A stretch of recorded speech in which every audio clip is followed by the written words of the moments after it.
did you see as difference in this one, Mitch? I thought we created a lot offensively. They did a good job blocking a lot of shots. We weren't able to get a lot through.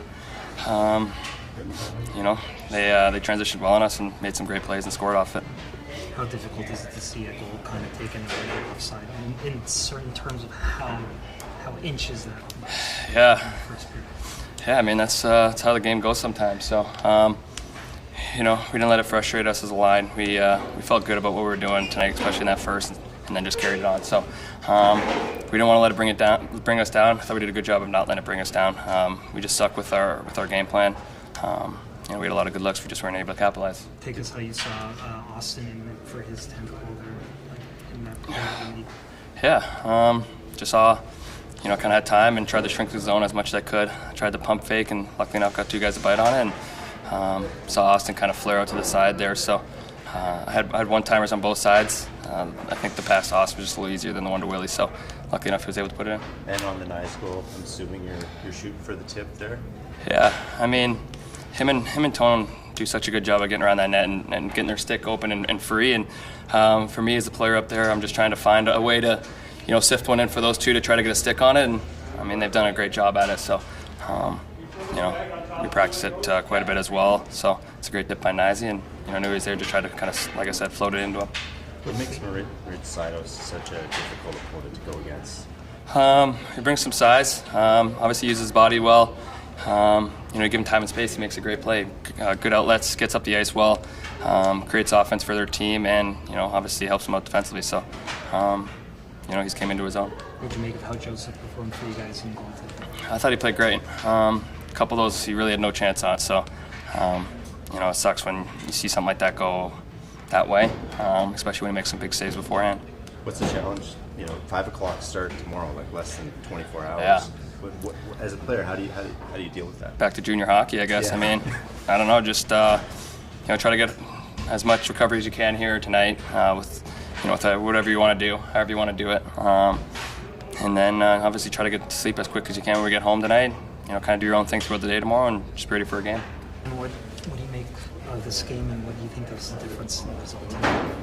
I thought it was a good effort for the most part tonight. Just thought little breakdowns that just can't really happen, on our side that they capitalized on, and maybe not enough. I feel like we had the puck a lot tonight, but maybe not enough, stuff towards their net. They blocked a lot of shots. They got in lanes, but I think we just got to do a better job of getting more pucks to the net. The goals that we did score tonight. The second one, obviously, just getting guys to the net, tips. I thought we could have done a better job of that. Did you have any sense that you were offside on Mitch's goal that got called back in real time? No. What do you make of Mitch's play there, and what does it do for the confidence on the power play for you to get one, but also for that unit to get on? Yeah, it was a great play. I thought the first time around we weren't, very detailed, and I thought the second time around I thought we had better looks, better execution. Obviously, he made a great play, hanging on to the puck. I think the PK just kind of collapsed inwards, and they're just trying to find a spot for him to get me the puck, and he did. What goes through your mind when the blade comes out of your foot and you're kind of careening there towards the boards? Like what? Yeah, it's never happened to me, but obviously, you see it every once in a while, and I don't know. It's definitely interesting. I was a little bit mixed up. Luckily Kieber was there to get me back to the bench, but definitely not something that I don't think's happened to me before. But it is what it is. Just kind of one of those freak plays. Did you know it was your blade that was gone? I knew it was my blade the second he passed it off my skate, because when I went to plan, I felt it come out, and then I went to plan, and I fell and went right into the boards. So I knew the blade came out. I just didn't know what to do after that. So a good learning experience probably. Just talking on your goal, what is it like watching Mitch do his thing there? You talk a lot about patterns that occur in the game, and I imagine that was... Yeah, I was just trying to get open, and like I said, the PK kind of collapsed inwards, and he had a lot of time, rolling up there in the slot, so I just tried to find an opening for him, because he's obviously a guy that can get you the puck in those areas. The Toronto Maple Leafs may be taking a new approach to salary management, which could directly impact Mitch Marner's contract negotiations. During Kyle Dubas' tenure as general manager, the team didn't hesitate to spend heavily, and this trend began with a 6-year extension signed by Marner in 2019. At the time, Marner's $10.9 million annual cap hit set the market for superstar wingers, surpassing comparable players like Mikko Rantanen of the Colorado Avalanche, who signed a 6-year deal with a $9.25 million annual cap hit. Now, however, times seem to be changing. TSN's Pierre Lebrun recently reported that the Maple Leafs have implemented an internal salary cap, aiming to ensure no player earns more than captain Austin Matthews, who signed a 4-year extension worth $13.25 million per season in August 2023. The team's primary concern revolves around Marner's agent, Darren Ferris, who, according to Lebrun, might push for a percentage of the total salary cap instead of a fixed dollar amount. This could result in Marner's cap hit exceeding Matthews' $13.25 million, conflicting with the Leafs' new financial strategy. Ferris is known for driving negotiations to the limit, often taking his clients to free agency. This raises fears that discussions between Marner and the Leafs could drag on until July 1st, giving Marner and his camp all the leverage in negotiations. Another complicating factor is the rising market. Lebrun noted that Mikko Rantanen believes he could secure $14 million per season as a free agent. This sparks the question, could Marner demand even more? And would Ferris take that gamble, knowing the Leafs might opt to move on and sign another player? Marner has made it clear on multiple occasions that Toronto is where he wants to be. As a local player with deep ties to the city, he's expressed his desire to spend his entire career wearing the blue and white of the Leafs. However, staying with the team may require him to accept less than market value, especially if the front office remains committed to its new salary structure. Such a sacrifice could be vital for the team's collective success and to avoid financial issues that have plagued the recent past. While negotiations are still in the early stages, it's evident that Marner's future with the Leafs is at stake. Maple Leafs fans may need to prepare for the possibility of significant changes, but they can also trust in the player's commitment to the city and the franchise to find a compromise. The Maple Leafs' decision to implement an internal salary cap reflects a broader shift in their team-building philosophy. After years of prioritizing top-end talent with hefty contracts, the organization appears determined to strike a balance between superstar contracts and depth throughout the roster.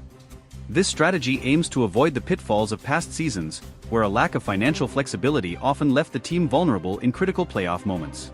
For Mitch Marner, this shift creates a unique challenge. On one hand, his value to the Leafs is undeniable.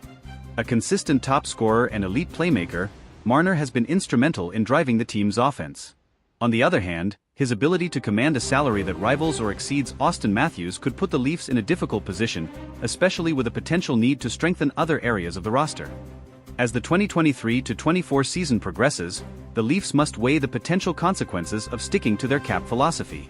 Losing a homegrown talent like Marner would undoubtedly sting for fans and the organization alike. However, allowing one player to dictate financial terms beyond the team's structure could hinder long-term success and force painful sacrifices elsewhere. Adding to the complexity is the looming free agency of William Nylander. If the Leafs are to stick to their internal salary cap, they may also face challenges in retaining Nylander, who could command a significant raise. Balancing contracts for both Marner and Nylander within the new framework could prove to be the ultimate test for Toronto's management team. Another factor at play is the team's ultimate goal, winning the Stanley Cup.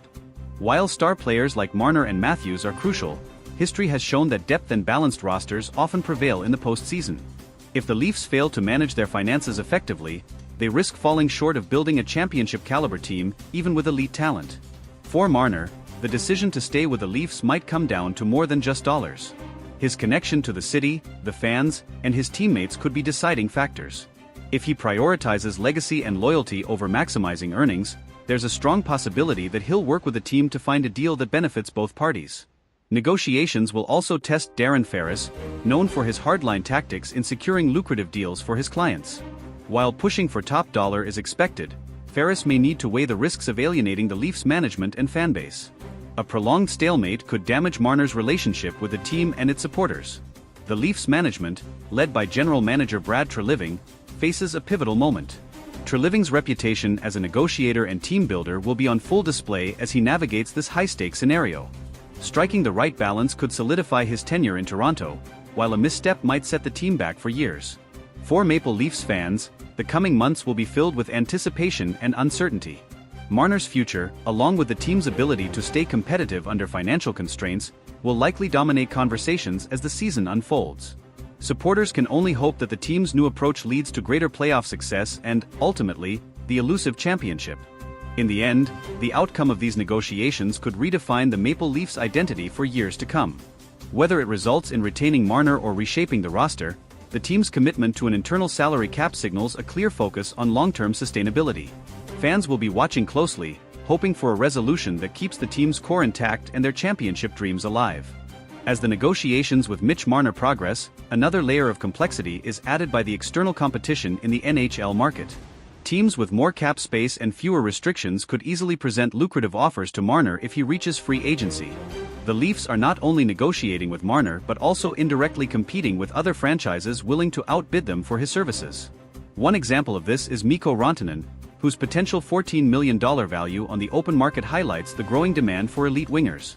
If Rantanen secures such a deal, it could set a precedent that Marner's camp would use as leverage. The Leafs, however, must remain disciplined, as breaking their internal salary cap for Marner could lead to similar demands from other key players down the line. The looming specter of free agency means the Leafs have a limited window to strike a deal. If negotiations drag on into the off-season, the leverage shifts heavily in favor of Marner and his agent. Darren Ferris, known for his strategic patience, could use this to push for maximum value, putting even greater pressure on the Leafs management to make a decision. This scenario also places significant pressure on head coach Sheldon Keefe. Managing a team amid ongoing contract uncertainty can disrupt chemistry and focus. Keefe will need to ensure that the team remains united and focused on their performance, even as the media and fans speculate about Marner's future. Meanwhile, the Leafs core group, including Austin Matthews, Morgan Rielly, and John Tavares, will likely play a role in influencing Marner's decision. The camaraderie among the players and their collective drive for a championship could persuade Marner to accept a deal that aligns with the team's financial structure. On the flip side, the Leafs could explore contingency plans if a deal with Marner doesn't materialize. Trading Marner would be a bold move, but it could bring significant assets in return, potentially bolstering the team in areas like defense or secondary scoring. This option, while unpopular with fans, might be necessary to maintain roster balance. The timing of these decisions is also critical. With the trade deadline months away, the Leafs must assess whether keeping Marner without an extension risks losing him for nothing in free agency. A preemptive trade could avoid this scenario, but it would also signal a significant shift in the team's short-term goals. Fan sentiment will undoubtedly influence the team's approach. Marner is not just an exceptional player, he's a fan favorite and a symbol of homegrown talent succeeding in Toronto. Losing him could lead to backlash, especially if the team struggles in the aftermath of his departure. The broader NHL landscape also plays a role. As other teams navigate their own salary cap challenges, the Leafs can learn from their successes and failures. Organizations like the Tampa Bay Lightning and Vegas Golden Knights have shown the value of balancing star power with depth, offering a potential blueprint for Toronto's future.